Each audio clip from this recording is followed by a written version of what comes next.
For years, buying a commercial drone meant opening up a spec sheet and finding the best camera for the lowest price. Those days are over. If you rely on that old strategy in 2026, you will hit a wall. You will either face a hard federal ban grounding your fleet, or you will pay massive financial penalties to get your equipment through customs. The primary target of these new restrictions is the market incumbent, DJI. For government operators, the walls are closing in through two main channels.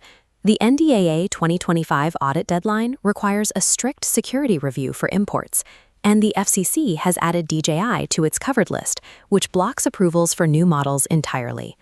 Commercial operators are facing a harsh economic reality. A recent presidential proclamation imposes a 100% tariff on heavy-lift drones, anything over 25 kilograms, and any drone equipped with thermal imaging. Add to that a new 10% global surcharge under Section 122. Even the backdoor loopholes are closed. The suspension of the Section 321 de minimis exemption means you can no longer import cheap replacement parts, like batteries, without paying full duties. Continuing to run a business on cheap, non-compliant foreign hardware has shifted from a smart budget move to a massive legal and financial liability. U.S. Customs and Border Protection is actively enforcing these mandates at the physical border, halting unapproved inventory before it reaches the end user. The current administration has utilized these aggressive trade policies, specifically Section 232 and 122, to intentionally disrupt the import market, forcing reliance on domestic supply chains. The traditional budget option has been legislated out of existence. You now face a harsh trade-off. You must either pay a higher baseline cost for domestic, compliant technology upfront, or you risk exorbitant penalties and total cargo seizure at the border. Successfully scaling a drone fleet today requires navigating international trade law and macroeconomics just as much as pilot training. If you operate a fleet for police, fire, or FEMA, your constraints are absolute. You need total legal compliance, guaranteed data security, and you must maintain eligibility for federal grants. That leaves only one legally viable path forward, transitioning exclusively to NDAA-compliant systems and drones cleared on the Blue UAS list. Fortunately, the domestic market has responded. Systems like the American-made Skydio X10 are ready to deploy and specifically designed to replace legacy tactical units.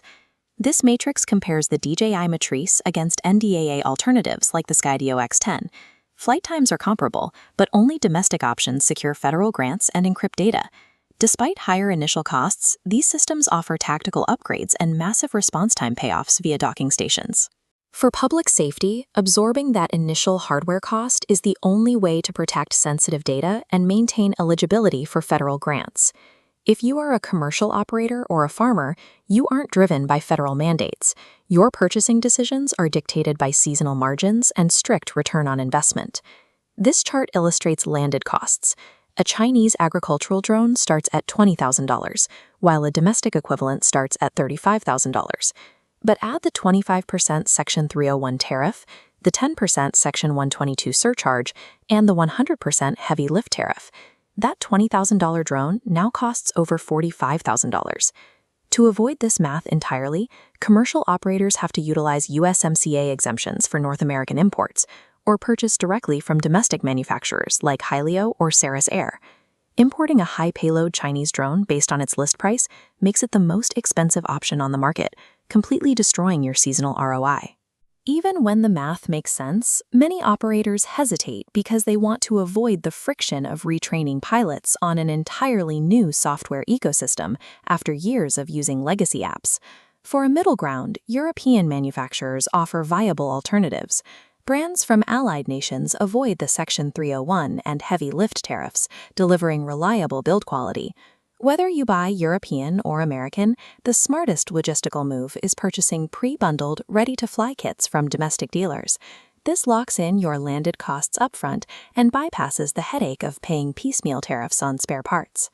Operators must willingly exchange a few weeks of software retraining friction today for a decade of regulatory immunity and predictable scaling costs. This decision tree flowchart lays out exactly how you need to strategize your procurement for 2026. First, are you a public safety or federal entity? If yes, Blue UAS and NDAA compliance is mandatory. Stop looking at anything else. If you are a commercial or agricultural operator, you move to the second node. Does your drone carry a payload over 25 kilograms, or does it have thermal imaging? If yes, you must evade the 100% tariff by buying U.S. or USMCA compliant drones. If no, you still have to rigorously calculate the true landed cost against the 25% and 10% surcharges. Delaying this decision in hopes that these tariffs will be reversed is incredibly risky. The domestic supply chain is tightening, and waiting will expose you to inventory shortages and skyrocketing dealer markups. Waiting to make a procurement choice to save money will ultimately cost you your entire flying season. Municipal police departments are already auditing their equipment and abandoning legacy systems to ensure their operations remain secure and funded. Critical response units cannot afford a sudden supply chain ban that leaves their entire aerial fleet grounded.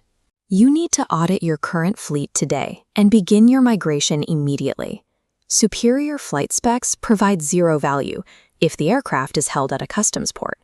In this environment, the only drone that counts is the one legally authorized to operate in your airspace.